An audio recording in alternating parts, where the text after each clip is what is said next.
Y bienvenida y bienvenido a Santiago, porque tenemos una nueva charla dentro del ciclo de 10 años de charla.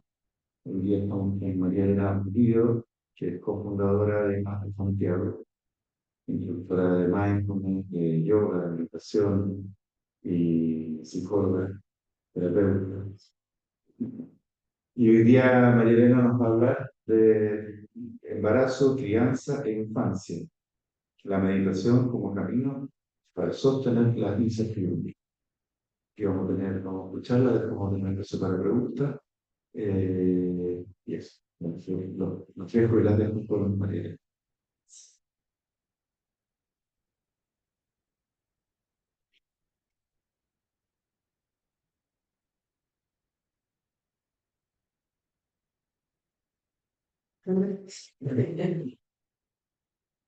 Yo voy a ir viendo, lo vamos un poquito, voy comentando, ¿ya? Y para mí es un tema muy bonito, porque he ido desarrollando el tema de la infancia, la esencia y la meditación. Pero hoy día lo veo como más como una experiencia personal que quiero compartir con ustedes. Un poco también desde mi proceso como mamá, de mi proceso como en la práctica de la meditación. Así que es una charla bien íntima de mí. Ha sido un desafío hacer esta charla. Lo hago entre resfriados, afonía y la crianza. La nana que no llega, los gritos de los niños. Uno tiene un año y 9 meses y el otro tiene 4 recién cumplidos. Y es interesante porque ahí está todo ocurriendo. Es lo mismo que ocurre desde que nací. Me pregunto entonces, ¿en qué momento? ¿Tengo tiempo para mí? ¿Cómo recordar ese ritmo más lento? Ese ritmo al que también ellos mismos me traen de vuelta, pero del que muchas veces reniego. ¿Cómo volver a mí? La práctica me ha enseñado la ruta, la conozco, aunque a veces la olvide por momentos. Un ejemplo de ello. Quiero ir a comprar algo, salgo con un niño y bajamos la escalera. Son 3 pisos de escalera. Entonces comienza a ponerse de manifiesto el ritmo del niño, un ritmo más lento. Empiezan a mirar la baranda, dan un salto, suben de vuelta, paran, dan un salto otra vez. Intento imponer mi ritmo, intento bajarlo, pero, oh, una polilla, mamá. ¿Qué son las polillas? Sigo intentando bajar, otro salto. Ahora le dan ganas de sentarse y cantar una canción. Empieza a cantar la canción. ¿Qué hago? Lo dejo cantar, lo obligo a bajar. Claramente la respuesta cambia según la necesidad. La cosa es que a veces puedo bajar mi ritmo. Esa risa constante a veces está ahí solo que sí. Y contemplar el juego, jugar con ellos, escribir mi charla. ¿Qué me apura? ¿Qué me saca? ¿Me doy cuenta? Ahí hay una práctica, hay un desafío constante. Ese equilibrio entre poner un límite y estar presente. Y llegar tarde a todos los datos. ¿En mi límite o llegar tarde? Entonces aquí está el primer nivel de la práctica. Volver a uno y escuchar al otro. Bueno, en estos tiempos donde hay un exceso de información de cómo hacerlo bien como padres y cómo se meten las patas, hay algo que se nos olvida. Una mirada intuitiva que sabe, que es sabia. Esa, la de los tiempos lentos, de lo progresivo, de la presencia. Esa presencia que finalmente es la manifestación de la mente. Y en este momento, este encuentro con el niño se siente un amor tan puro que no se conoce. Se despierta una intensidad infinita. Estar presente para el otro, verlo, sentirlo, escucharlo, eso es amarlo. Y esa presencia se cultiva, se trabaja, al igual que la meditación, es darse cuenta y volver. Pero nuestra mente se va, quiere hacerlo bien y deja de contemplar. Nos llenamos de imágenes de cómo ser una buena madre, de cómo ser un buen padre, de cómo es el desarrollo esperable del niño. los miedos, las exigencias, los comentarios externos y las narraciones constantes crean una realidad que nos alejan de la experiencia presente. Al final, ese es el desafío más grande de ser padre, permitirle aparecer al niño, poder mirarlo, hacerse sentir sensible a sus necesidades y escuchar sus ritmos, mostrarle cómo escucharse, pero al mismo tiempo poder conectar con el espacio interior, siendo también sensible a uno mismo. Eso me hace bien. Sí. Y criar desde esa presencia es un desafío enorme, que te pide dar pasos atrás cada vez que te das cuenta de que el motor se acelera, que lo apuras, que te apura, que cierras las preguntas. De eso voy a hablar en un rato. Que pierdes la cabeza cuando el miedo a que algo pase se toma tu presente, que no se enferme, que no se caiga, que no coma chatarra. Cuando alguien opina de cómo estás maternando y aparece una leona indomable que quiere luchar contra todos para proteger a su cachorro. Un cóctel de hormonas, de cambios de intensidades en las que simplemente detenerse a mirar puede ayudar.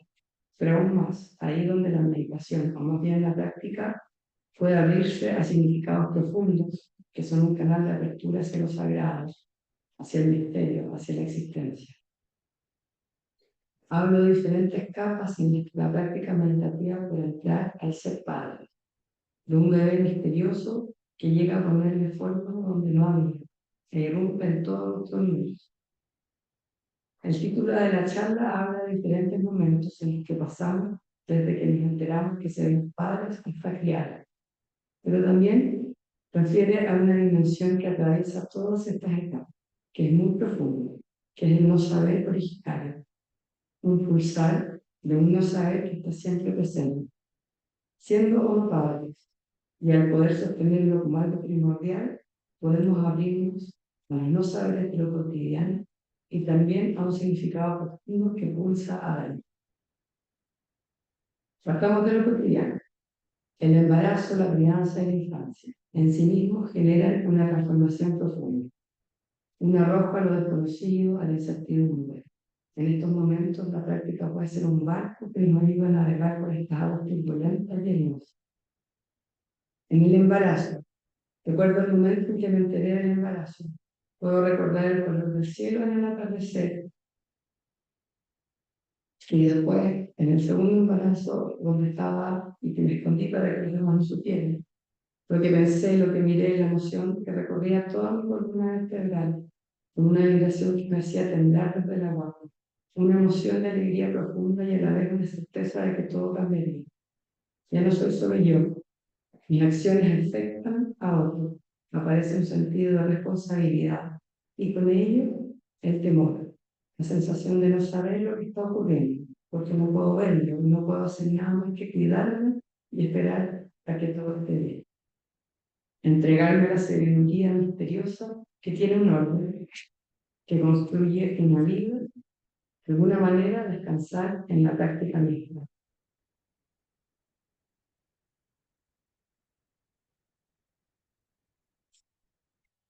Además, está estudiado y comprobado que meditar puede conectarnos con el bebé y que en esos espacios de quietud, conexión y calma se transmite una tranquilidad que beneficia al bebé, que lo ayuda incluso a él a estar en calma. En mi experiencia fue maravilloso poder meditar, practicar yoga. En esos momentos sentir una conexión especial. Notar que cuando mi respiración se calmaba, algo adentro de mí se calmaba. Mientras mi respiración se hacía más lenta, algo se enlentecía adentro. Una calma que se transmite, el sentir sus movimientos, el sentir la guata crecer. Es entrar en contacto con lo que está ocurriendo y que en muchos momentos pasa desapercibido. La práctica aparece como una oportunidad valiosa de conectar profundamente con lo que está ocurriendo y hacerse sensible a ello. Luego, el parto, donde se siente la urgencia. Todo se trata de ti y de la guagua. Todo es importante. Recuerdo cómo me sentí completamente involucrada en ese momento. Y la práctica me ayudó tanto a soltar, a poder entregar mi cuerpo y confiar en él. A confiar en que sé parir, en que si escucho las señales puedo hacerlo. Que todos los mamíferos dan a luz y que yo también lo soy. y que finalmente no tengo mucho control sobre nada y puedo entregarme a ello. En este momento, incluso ser consciente de que hay dolor y escucharlo, sin resistirme. Eso es algo que se aprende en el asana. ¿Cómo puedo encarnar una postura? No aguantar, esencializar. Eso mismo, poniendo la conciencia en el momento del parto, ayuda muchísimo para estar ahí, contemplando ese momento tan increíble y mágico, tan lleno de amor y esperanza que es dar a luz. En la crianza y la infancia, desde el primer momento en que uno llega a la casa y tiene una criatura pequeña en los brazos, que no habla, que tengo que aprender a escuchar sin palabras, todo se vuelve inmenso. Nos recorren emociones de una intensidad increíble. Me recuerdo llorando al amamantar a mis niños, llorando de emoción las primeras veces que me supe alinear, que fui consciente de lo milagroso que es nuestro cuerpo. Y ese momento de tanta intimidad, intimidad con una misma y con la otra. Y no tiene que ver solo con el hecho de producir la leche, sino con el hecho mismo de alimentarla. Más allá de si fuese una mamadera, es el acto de amor, de presencia, de estar juntos. Y entonces ese bebé se va volviendo personita. Y ahí está el darse cuenta, ese ejercicio infinito de conciencia, que una y otra vez se trabaja en la práctica meditativa, que es una oportunidad de volver a escuchar y de volver a mirar. Darse cuenta de lo que te pasa, trabajar la impaciencia, el agotamiento, darle espacio para darse tiempo. Darse cuenta que el niño necesita, de lo que el niño necesita, y no llenándote de cosas, sino de espacios de intimidad. Y en esos espacios de intimidad, darse cuenta cuando la mente se va y cuando tiene que irse a otro lado. Dejar que se vaya y poder estar ahí. Asumir y trabajar el sentimiento de culpa por estar y por no estar. Además de esto, por supuesto que queremos ser una buena madre, un buen padre. Pero la vida nos muestra que solo podemos ser la madre suficientemente buena. Y no queda otra que trabajar la aceptación. Recordando a Donald Winnicott, solo podemos ser suficientemente buenos como padres. Y desde la meditación se trata de aceptar esto y conectar con la sabiduría que nos habita, confiar en ella, también como una madre que te sostiene. Son tantas las emociones que de alguna manera necesitan ser escuchadas para mantener el orden del niño, el de la madre, el del padre, el de una familia, que detenerse es necesario para poder seguir una ruta con claridad. Porque los ritmos son diferentes, porque el ritmo de la mente de un adulto no coincide con el de su cuerpo. Tenemos que practicar yoga para aquietarlo, para unificarlo. Tenemos que estar 2 horas en yoga meditación para sentir un momento íntimo de unidad, de unidad. Pero en cambio el ritmo de la mente y el cuerpo de un niño o de un bebé, perdón, tenemos que estar 2 horas en yoga meditación para sentir el momento ínfimo de unidad. Pero en cambio el ritmo de la mente y el cuerpo de un bebé y el de un niño están unificados. Ellos están en el presente, en la contemplación, en el descubrir, y somos nosotros quienes deberíamos entrar en ese ritmo, aprender de ellos y guiarlos a mirar, a descubrir, sin apuro. Ese ritmo lento que nos dona un disfrute inigualable, el ritmo de la presencia interior. Y oler una flor, mirar un pájaro, cantar juntos, abrazar el estanque, hacer galletas, notar el sabor, sentarse cuando comen, jugar cuando juegan, caminar en el otoño viendo las hojas caer, transmitir el valor de la presencia sí, puede hacerse desde este momento para que el niño se mantenga abierto ante la vida y tenga un curso inigualable para la adultez. Entonces la práctica en lo cotidiano te ayuda a caminar el camino de ser padre. Es un lugar donde descansar y sostener tanta intensidad para mirar con más calma, para sentir con más confianza. Porque todos esos significados que han ido cayendo a través del tiempo de maduración de las experiencias meditativas se van poniendo en juego ahora en la vida. Sostener la atención, sentir el cuerpo, mirar con claridad, respirar, aprender a escuchar. En el segundo momento, además de la apertura en lo cotidiano, hay una dimensión aún más profunda, en la que la práctica puede calar muy hondo. Y es que en todo momento hay un saber tremendo que atraviesa toda la experiencia de estar vivos y que con la maternidad y paternidad se pone aún más de manifiesto. Hay un no saber si los demás bien, hay un no saber si el bebé está bien, pero por sobre todo hay un no saber existencial. ¿Cómo es posible todo esto? Más allá de la respuesta biológica, ¿cómo es posible que mientras estoy hablando, trabajando, moviéndome, en mí se están haciendo patitas, corazón, una conciencia? ¿Cómo es posible tener en mis manos una criatura que parece venir de la nada y que puedo alimentar desde mi propio cuerpo? ¿Cómo es posible que todo esto exista? Hay un origen. Entonces, con la llegada de un bebé se nos revela lo milagroso que va haciéndose carne. Y al mismo tiempo aparece el terror hacia lo misterioso, de sostener un ser vivo que depende 100% de ti, pero que al fin de cuentas no depende de ti. Algo del ámbito de lo sagrado se manifiesta. La respuesta a la pregunta no es la silla, no es la mamá, no es el papá. No se calma con esa respuesta. ¿Han visto el rostro de pregunta que tiene un bebé al descubrir su entorno? Es como si la vida se mostrara con todo su misterio por delante. Claro, y a lo largo de la vida nos acostumbramos a la vida. Como dice Ricardo, se hace obvio. El aire se hace obvio. Y eso que va a nacer es una intensidad enorme. La luz, el frío, el ruido, la misma madre, se hace obvia. Pero al inicio de la vida, al principio todo no es algo separado de mí mismo. También, o sea, no es algo separado de mí mismo, distinto de mí mismo. Es un todo misterioso revelado ante un sentir también misterioso. Como dice Beatrice en su libro De la epidural a la meditación, quien ha visto reiteradamente a un recién nacido, sin duda ha observado su profunda mirada, unos ojos abiertos al mundo, en una contemplación donde no hay rastro de psiquis, pura apertura hacia la existencia, a través de un cuerpo y una mente que aún están en armonía. Con el niño en brazos, con la pregunta manifestada en sus ojos, la existencia se hace inmensa. Y puedo adherir o no a las narraciones de la vida. Y puedo sostener o no esa potencia, inclinarme ante el misterio y agradecer el encuentro. Es un momento sagrado donde se abre la vida y la existencia. Y luego el niño hará preguntas, preguntas que te llevan a este mismo lugar. Ese lugar del que durante toda la adultez queremos escapar.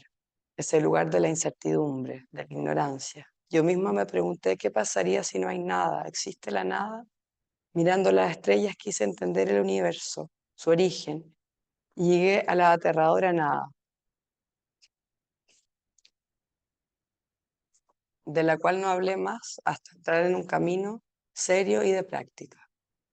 Y en el caso de mi propio hijo, ya a los 4 años, ya no solo contempla con ojos enormes la vida, sino que empieza a preguntar con una voz de inocencia y ternura que quiero recordar por siempre.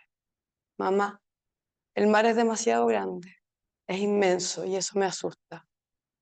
Oh, me emocioné. Veo aparecer la noción de inmensidad en algo tan cotidiano. Veo sus ojos abiertos a esa expansión enorme con temor a lo desconocido. ¿Cómo respetar su miedo y dejarlo descubrir su profundidad? Pero luego aparecen preguntas más concretas. Mamá, ¿tú te vas a morir? ¿Qué le respondo? ¿Le haré sufrir? Mamá, yo me voy a morir. ¿Me van a enterrar como al pajarito debajo de la tierra? Un pajarito que enterramos los dos. ¿Cómo contesto a eso? No quiero pensar ni un segundo en su posible muerte. Me dan ganas de llorar. Yo vengo del cielo, mamá. Yo lo estoy haciendo dormir. No tomo tanta conciencia de la fuerza de su pregunta. Entonces le contesto, no, mi amor, vienes de mi guarda. Pero sigue, ¿tú de dónde vienes? Si yo vengo de, yo le digo de la L, porque estoy como haciéndolo muy rápido. Y si yo vengo de ti y tú de la L, ¿ella de dónde viene? ¿Y dónde está tu mamá? Va, ¿y dónde está su mamá? ¿Y la mamá de ella? ¿Y la mamá de la mamá? Y sigue preguntando por las mamás. Uf, mi hijo de 4 años se está preguntando por el origen. ¿Cómo respondo a ello? Son interrogantes preciosas. Las cierro, las abro, las respondo, las sostengo. Y es que me da miedo tanta intensidad, es que nos da miedo tanta intensidad. Da miedo, asusta, angustia hablar de la muerte, de la nada, por él, por mí. Pero necesito mirarlo con coraje. Es una oportunidad valiosa de enseñarle a mirar y enfrentar la intensidad. Son preguntas profundas que cuando los niños las hacen se nos paran los pelos, que nos dejan en una potente sensación de no saber, pero que podemos atravesar juntos, abrazados, en una condición de completo arrojo al misterio, o podemos cerrarlas rápidamente. En general son preguntas que suelen cerrarse con respuestas sencillas. El método científico, el Big Bang, la religión, Dios. Pero ahí puedo entrar en la pregunta de quién creó a Dios y meterme en las aguas turbulentas que me dirigen a la pregunta por el origen, tal como Pedro, al preguntarme por todas las mamás de las mamás. Son nuestros discursos para aplacar el no saber, pero cuando un niño está descubriendo la vida, es necesario cortar las alas de sus preguntas, es necesario cerrar la dimensión de la investigación personal, y y es que esta pregunta vuelve a abrirse durante toda la vida en momentos de gran intensidad. Ay, un poco de agua.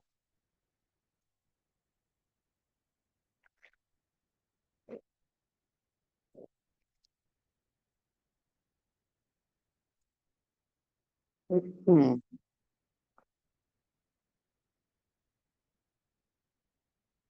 Y es que esta pregunta vuelve a abrirse durante toda la vida en otros momentos de gran intensidad, en las muertes, en la enfermedad, en la adolescencia, y que bajo la mirada de la práctica pueden permanecer abiertas y pueden ser sostenidas. Entonces, cuando un niño se pregunta, ese momento es sagrado, porque está haciendo un corte a lo obvio, porque está en estado de apertura. Y si nos aproximamos juntos al misterio, entiendo que tú no sabes, que yo no sé, pero no sé y a pesar de eso no me aterro. No tengo que tener las respuestas de todo. Puedo sostener ese no saber y esa confianza puede sostener al pequeño, porque juntos lo estamos mirando. Por supuesto que en la mirada del niño necesitamos estructurar, no dejarlos en la angustia a los 4 años, sino más bien donar la confianza para sostener la vida, la existencia, con todas sus tonalidades desde pequeño, porque eso es tan maravilloso, el poder contemplar la dimensión sagrada y misteriosa juntos. Aún más cuando en estos tiempos todo lo sagrado como que huele mal. Entonces transmitirle esa humildad frente a lo desconocido, esa confianza ante la incertidumbre, la conciencia que rompe la indiferencia de lo obvio, que se vuelve todo con los años, y en cambio la contemplación frente al misterio. No es que esta práctica te haga mejor persona ni mejor mamá, es solo que te ayuda a sostener a los niños y a la propia intensidad de ser madre, de ser pareja, de criar, de existir. Te conecta, te saca del ordinario de ser solo la mamá que ordena, que cría, que hace y recuerda algo milagroso en cada acto que está ocurriendo. En los desafíos más inmediatos de ser madre y de ser padre, la meditación es como un apoyo enorme que trae una fuerza profunda para recorrer el camino desde el momento del embarazo y hasta la propia muerte. Pero hay muchos caminos posibles. Pero en cuanto a las preguntas acerca del misterio, donde se lanza violentamente una pregunta originaria que siempre se manifiesta, ahí la práctica existencial. Es la única manera que conozco de no dar una respuesta que cierre la experiencia y en cambio acompaña a sostener la fuerza de la pregunta interior, dándole dignidad.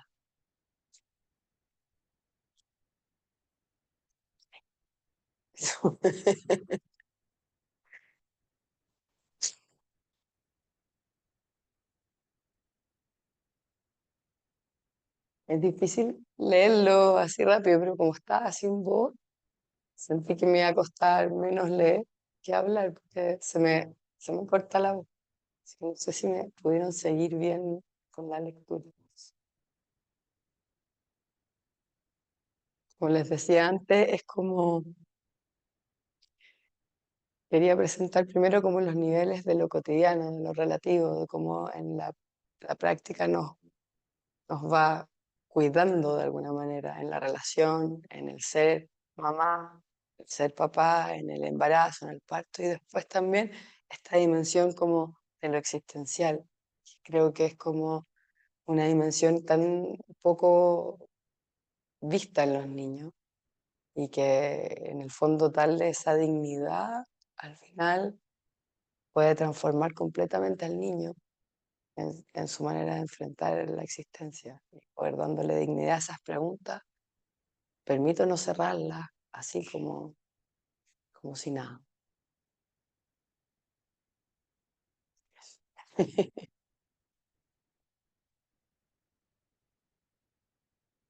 ¿Algún comentario, alguna pregunta?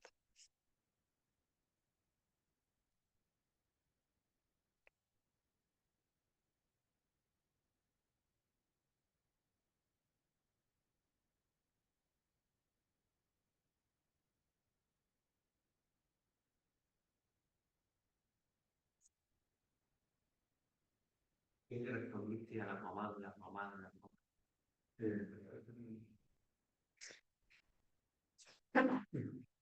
¿Puedo hacer eso? ¿Qué le respondiste a tu hijo, Pedro, cuando te preguntó sobre la mamá de la mamá, de la mamá, de la mamá? Que no sabía. ¿Y qué te respondió él? Se quedó con la mirada así, pero ¿cómo no vas a saber, mamá? No sé. Igual es verdad, estábamos haciéndolo dormir, entonces fue como un momento, pero todas estas preguntas que mostré eran en momentos distintos, entonces como que todo el tiempo están esas preguntas. La del pajarito que lo enterraban, era otro momento de la mamá de la mamá. Entonces es como que su mirada está bien puesta en el origen y está ya preguntando, tiene 4 años recién cumplidos. Probablemente si uno se acuerda de uno de guagua, o sea, no de guagua de niño, pero de niño chico, estaban ahí esas, o de los hijos de uno.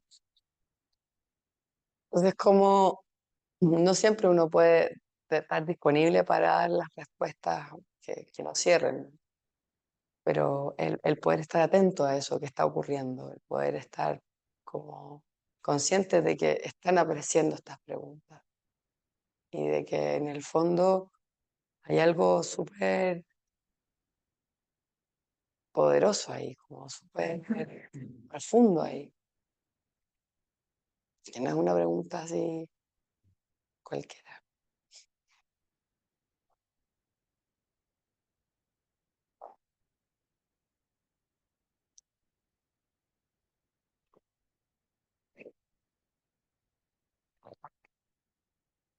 Tengo una pregunta.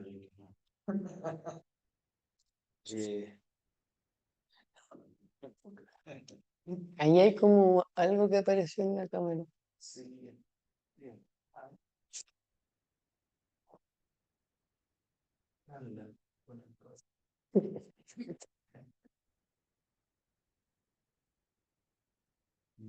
Y se desconectó. Eh, este autor,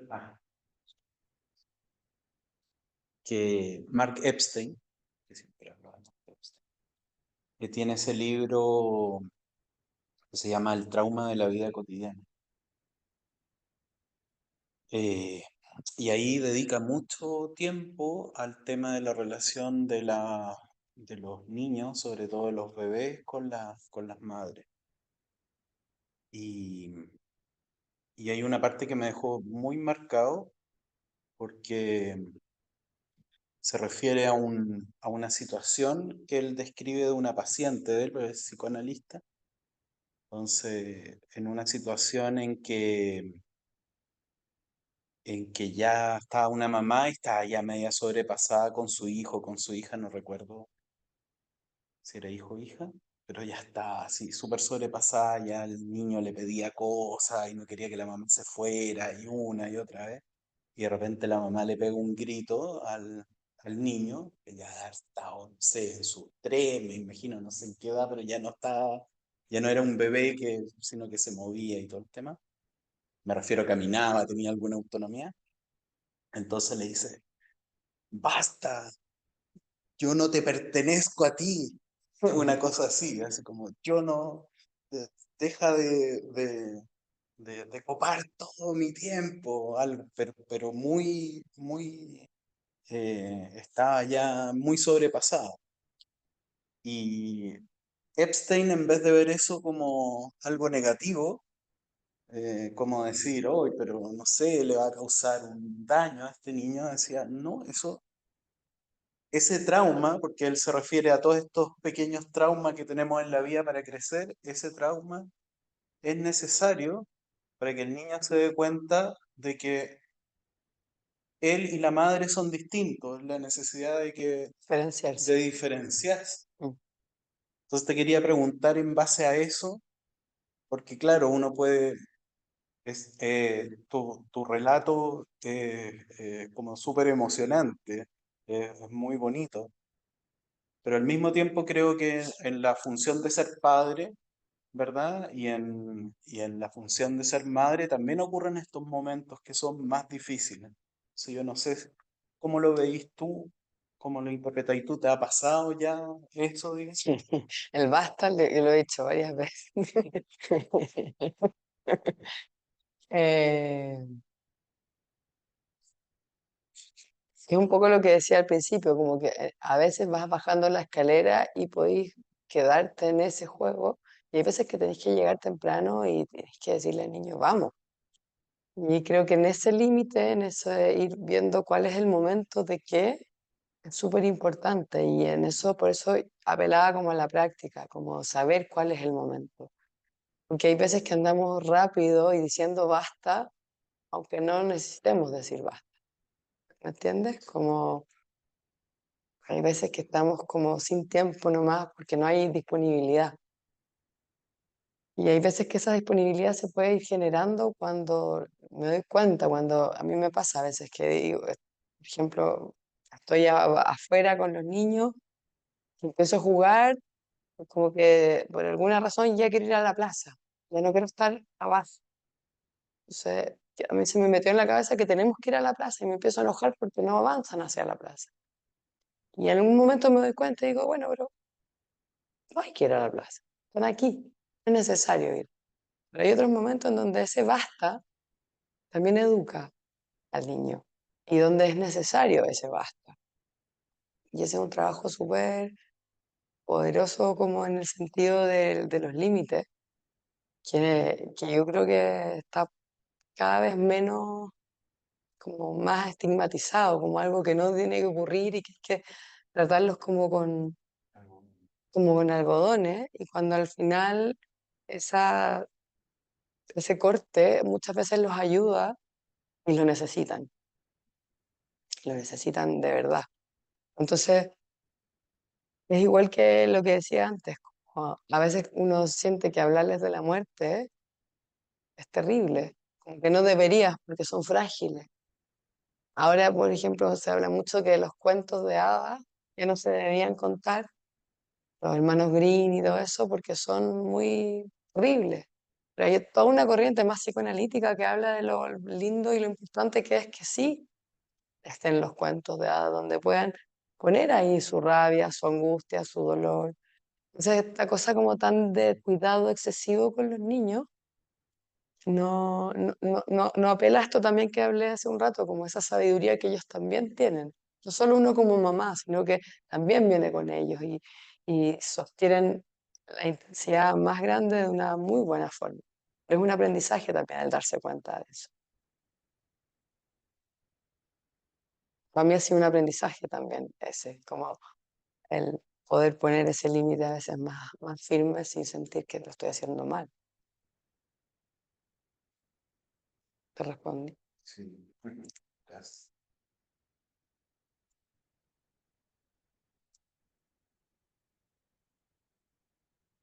Y es necesario para la mamá, para el papá, para la familia, para todos también, pues esa diferenciación. El desarrollo del niño. Sí, po, totalmente.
Aquí. Bueno, gracias, Mane, por compartirnos tu experiencia que transita, ¿no? Desde el embarazo hasta la crianza y también entrando un poquito como en estas experiencias de los niños. Yo sé que tú también has trabajado con niños y meditación, ¿no? Yo tengo la impresión de que una de las cosas difíciles hoy en día de criar es que ya no hay mucha confianza en la tradición, en lo que tradicionalmente se hacía y se hacía y se hacía.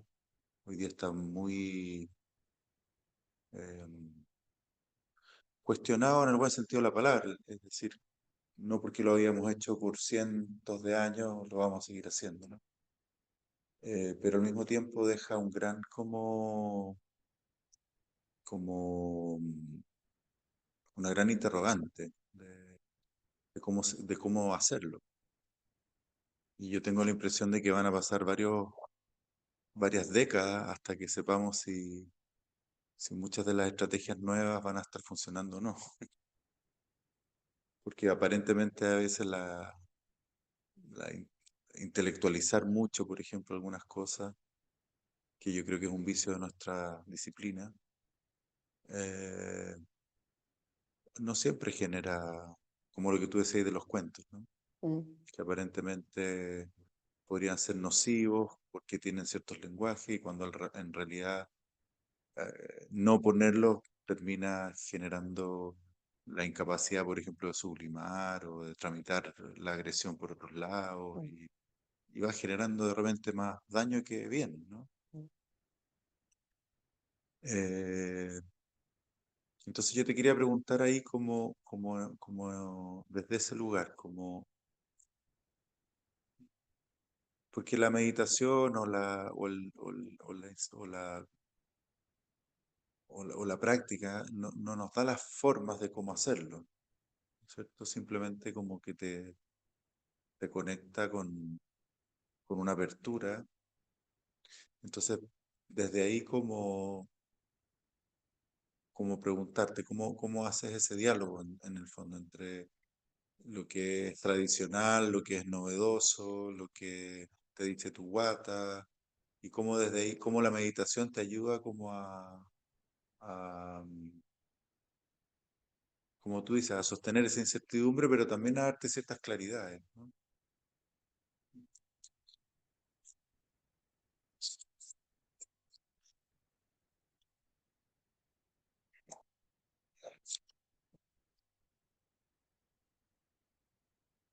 Yo creo que eso es una pregunta como súper compleja porque uno no sabe nunca si lo está haciendo bien o si no lo está haciendo bien. Es como parte de lo que yo decía, como ese de no saber, que igual es complejo, porque uno no sabe, al final no sabe, uno tiene como la intuición de que lo está haciendo bien o que por ahí va el camino. Pero si bien hay tradiciones que yo creo que está súper bien romperlas, hay otras a las cuales nosotros juntos hemos vuelto. Ayer, por ejemplo, antes de hacerlos dormir a los dos, prendí una velita y juntos dijimos el ángel de la guarda.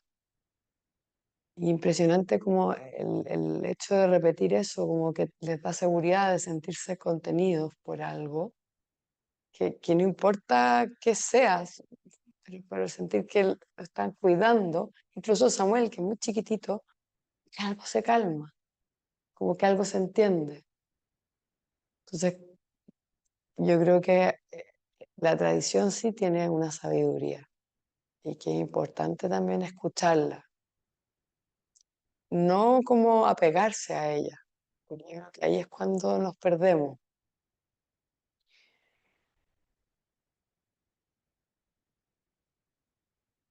La tradición que de alguna manera está abierta, no una tradición que cierra las preguntas, como decía antes, una tradición que te responde a todo, que está ahí para todo, llena de narraciones, de ideas, sino una tradición que puede sostener en algunos momentos. Un rito. Los ritos yo creo que son súper importantes para los niños. El rito eh, de rezar, el rito de cantar una canción antes de dormir, como cosas que los ordenan también. Entonces yo creo que no le tengo tanto miedo a los ritos y a las tradiciones. Y creo que la práctica también, de alguna manera, como lo dije ahí antes, darse cuenta de cuando te fuiste, darse cuenta de cuando te pegaste o cuando la narración de cómo tienen que ser las cosas te estructura, también en la práctica misma te hace muchas veces mirar eso, ese apego. Que yo misma me apego mucho a mis ideas, tengo peleas importantes con distintas personas porque estoy muy segura de lo que pienso, pero a veces también el poder soltar un poquito eso me ha ido ayudando. Entonces, como un diálogo como infinito, en donde si bien hay una intuición, no hay una certeza. No sé si alguien puede tener una certeza, así como lo estoy haciendo bien, esto es lo mejor para él. Si hay una intuición, una seguridad como de un sentir, no de un saber. ¿Se entiende? No sé si te estoy respondiendo bien. Pero creo que la tradición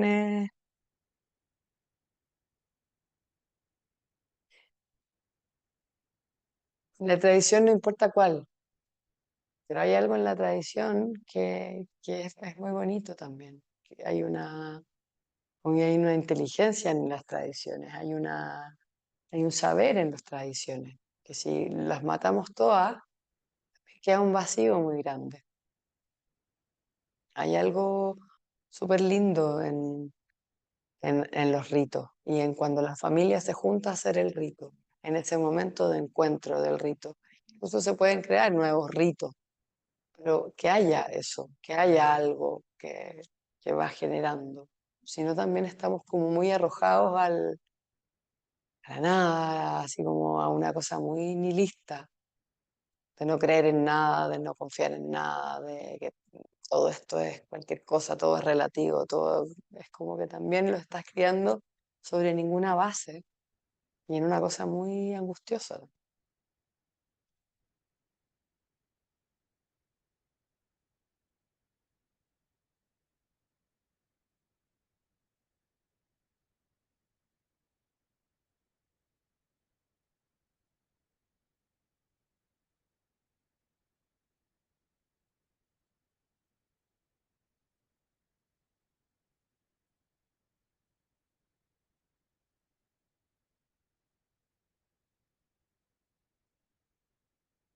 ¿Alguna otra pregunta o comentario?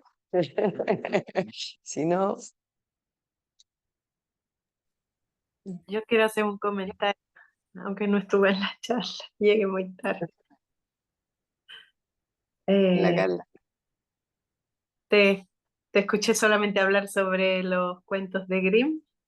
Me encanta porque he empezado a leer a mi sobrina esos cuentos por tus comentarios anteriores, que ya habíamos hablado de esto alguna vez, que había escuchado.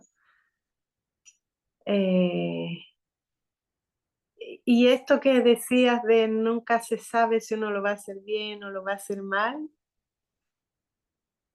es bonito mirar con la perspectiva de la tía un poco a la maternidad, de ver cómo las mamás hoy se preguntan por el sentir, se cuestionan más, no dan por hecho que lo que un niño dice no es sabio.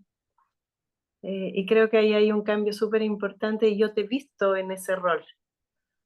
Entonces, encuentro que sí hay un cambio importante. Creo que como desde la práctica lograr un poco ese equilibrio de soltar, como decías tú, Nuya, y agarrar, la práctica debe dar seguramente muchas herramientas para eso.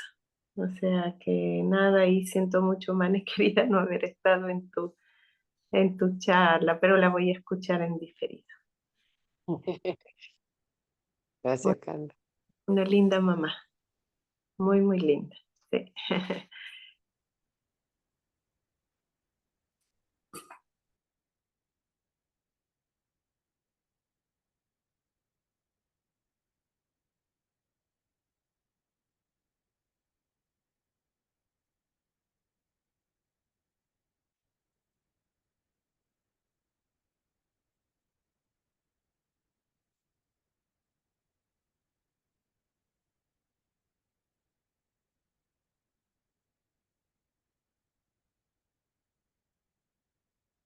Bueno.